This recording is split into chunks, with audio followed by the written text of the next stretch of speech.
We have a unique nation, a republic, like no others. And so this must be unique. This will be our nation's capital.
Hello, friends. This is David Vos, and it's June 19th.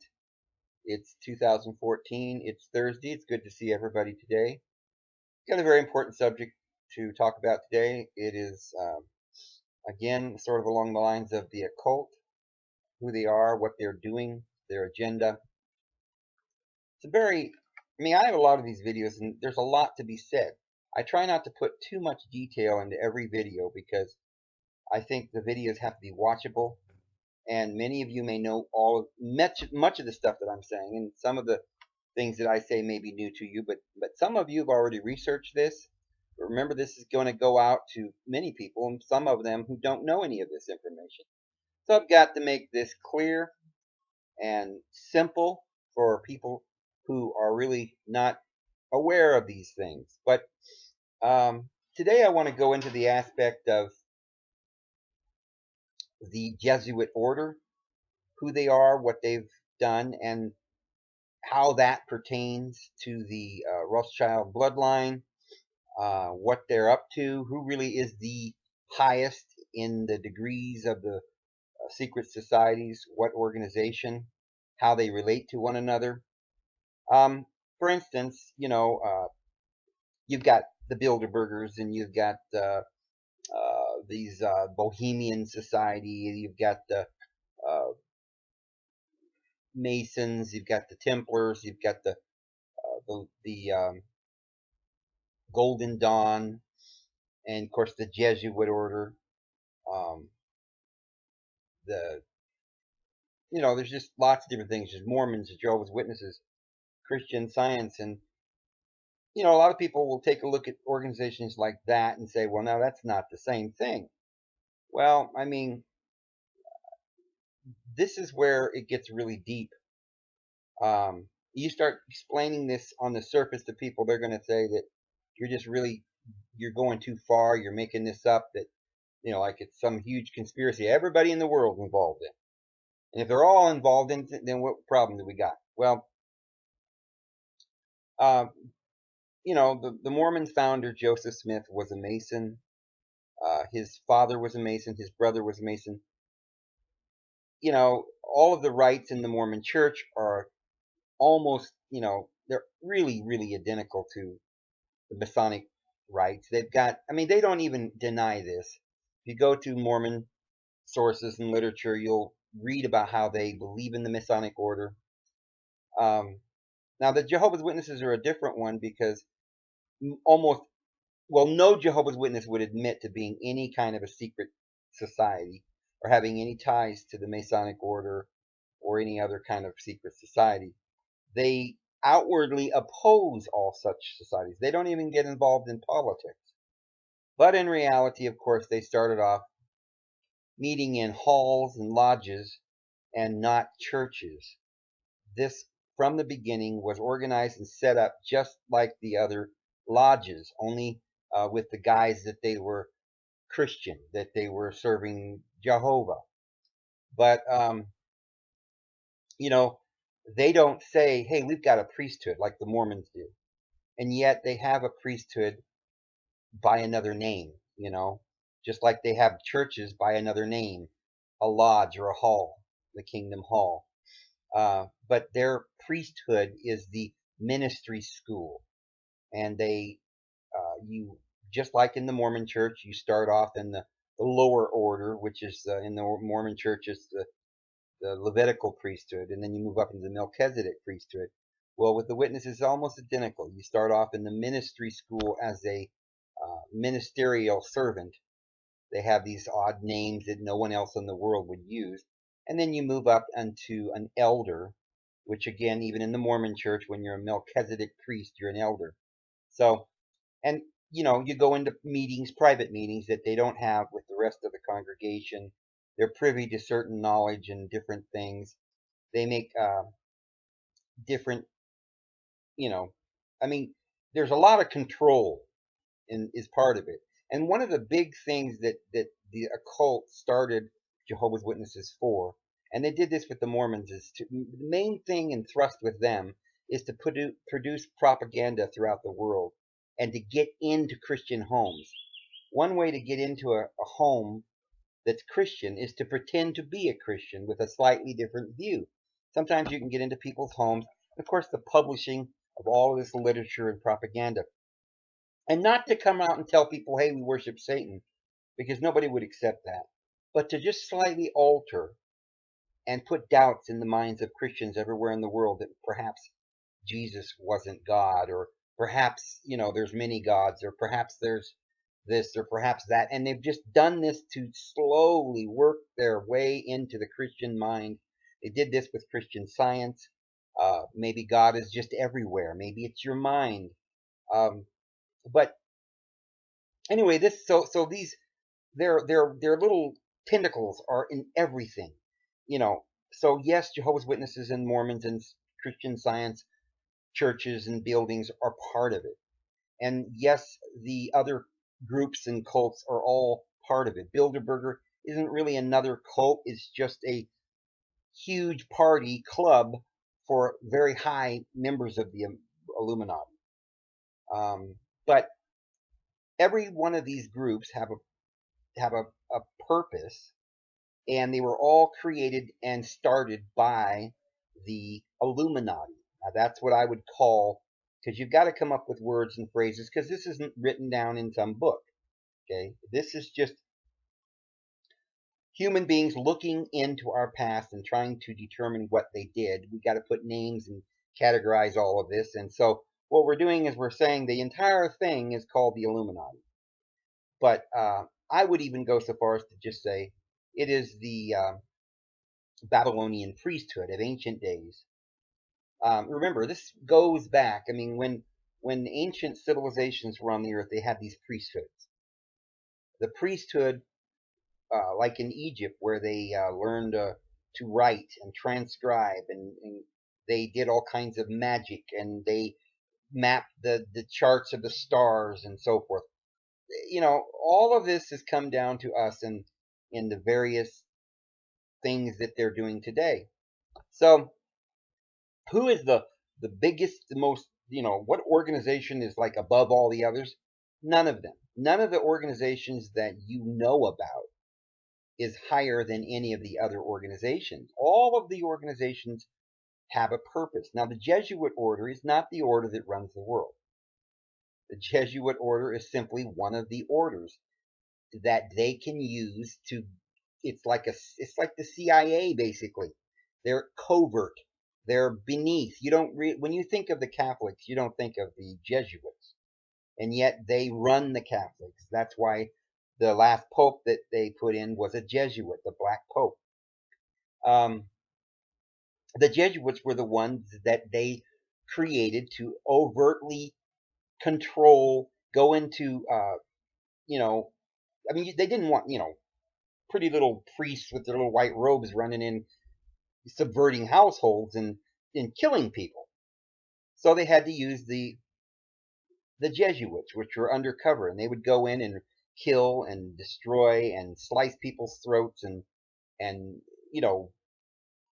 force people to become a Catholic or die. This was what they did throughout the centuries in the Inquisitions, and it is what they're pledged to do today. Their pledge and their promise to their deities are simple. They are going to subvert the entire world. Everyone will bow to them. And, does that make them then higher up than the Masons or the Mormons? Or no. All of them.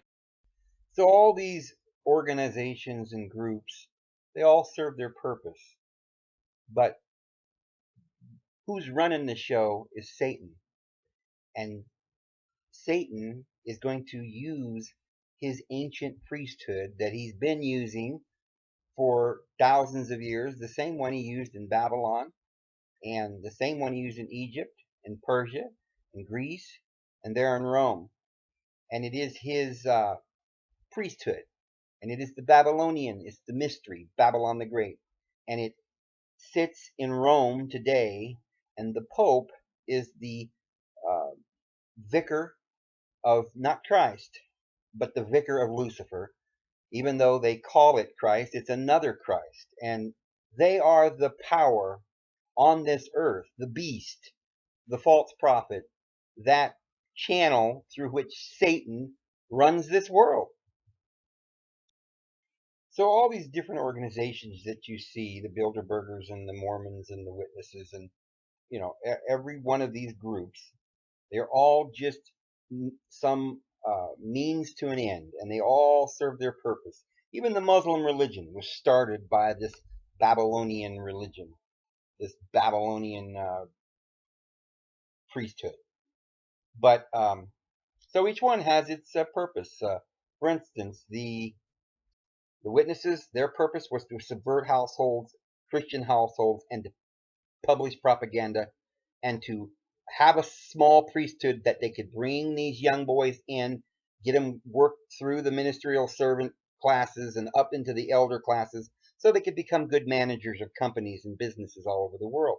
They could trust them, like some of these occult organizations where they make you swear and or you're going to get killed, and they'll rip your bowels out, and you make these vows, and this is how they control you. Well, the Witnesses have the same thing with them. If you if you cross them in any way, if you try to speak out against them in any way or do anything that they don't like, then they can disfellowship you.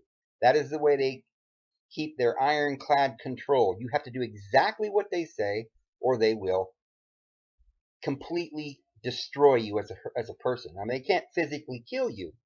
Well, they say they can't. We don't know, but probably they don't go around killing people.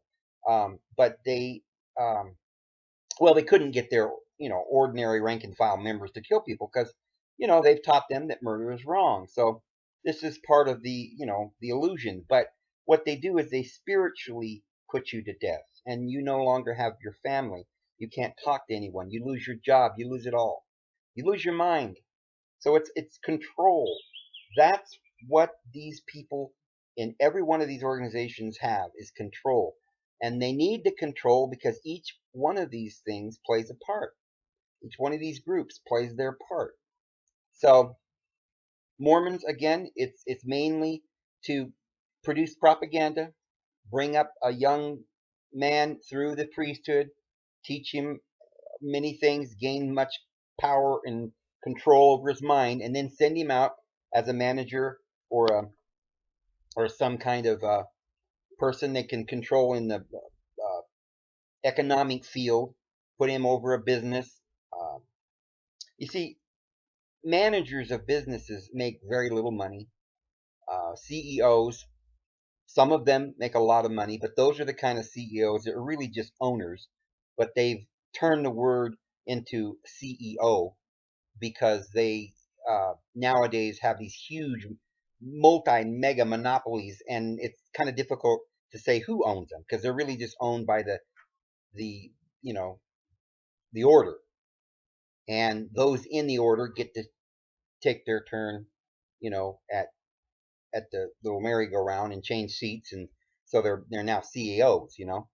But those are the ones at the top. When you talk about any company that's got a CEO, these large companies that Walmart and so forth, these are part of the Illuminati. It never happens by accident, friends. Google is run by Jews. If you look up the owners, the two men that you know started Google, they were Jewish. The man who started, a young man, started Facebook is Jewish. Um, they didn't start these things for a company to make a little money. They started Google to run the world. It's their means. So again, is Google the top tier of the Illuminati? No. I mean, it serves its purpose. It is that part of the Illuminati that is subverting our minds through the internet. But there is many ways and in many levels that they've got complete real control over everything.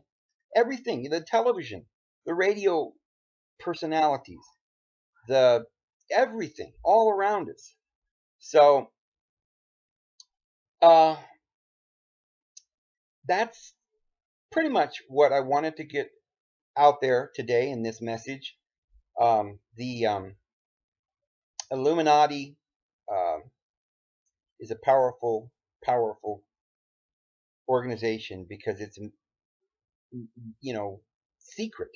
That's where they have their power, and it's full of control, and it binds people with spells, and it is straight from Satan, friends. And we in this country are not going to ever have our freedom, and are ever going to have our happiness the way that it could have been here in America if we don't get rid of the secret societies. And that's one of the things that is very important for me to get everyone to understand, is that as citizens of America, we need to stand up and demand that these secret societies be outlawed. They should not be allowed to operate in the United States if they are going to be secret. If there's going to be things that they are doing that is related to the public, they're doing them in secret, it should be outlawed. And no one who is a part of a secret society should be allowed to run for office if they don't renounce their secret, dealings and purposes. Everybody's got to be transparent. And if we can't do that, we ought to at least, as a people, be aware of the fact that these secret societies have got a monopoly on our senators and congressmen, and we should make it our business to know that when we elect somebody, there's got to be somebody that's a real person and not somebody that is just part of this oligarchy. Because they're not for us, friends. They're not for us. They're for Satan, and their whole purpose is to subvert our minds to take us away from the true God and stop us from believing in Jesus Christ.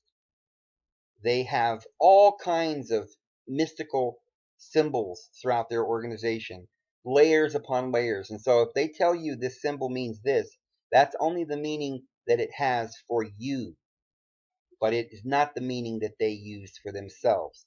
There are various levels and layers of meanings, and these symbols are to hide it from you, to veil it from you, but it is known to those at the top. It isn't even known by those people in these organizations. Jehovah's Witnesses don't even know they're part of it.